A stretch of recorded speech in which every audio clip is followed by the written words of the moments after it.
र फिल्मको निर्देशक भनेको चाहिँ क्याप्टेन अफ द सिप, जसले डुङ्गा ख्याउनुहुन्छ होइन। र तपाईँले डुङ्गामा यति धेरै स्टारहरू राख्नु भएको छ कि जसको भविष्य फिल्म रिलिज हुन्जेलसम्म भनौँ न तपाईँको हातमा छ। यो स्टारहरूको भविष्य लिएर हिँड्दाखेरि चाहिँ कतिको बोझ हुँदो रहेछ अथवा कतिको प्रेसर हुँदो रहेछ? अहिले भर्खरको कुराले चाहिँ बोझ फिल भयो मलाई। कसरी?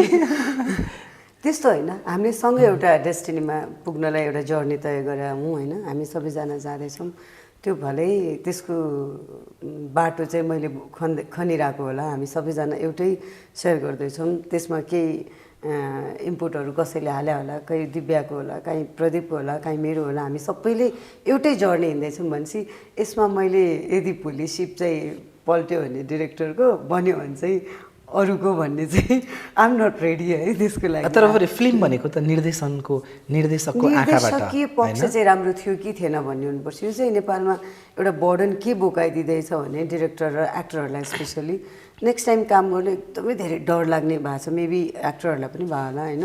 पैसा कमाइदिनु पर्ने चाहिँ डिरेक्टरले। मलाई पनि बिचमा 2-3वटा फिल्म पनि आयो, अनि यति लगानी गऱ्यो भने यति उठ्छ अरे, यति यहाँबाट आउँछ अरे, यति यहाँबाट आउँछ अरे। सिनेमाको मतलबै छैन कि पैसा यहाँबाट आउँछ, यो यहाँबाट आउँछ।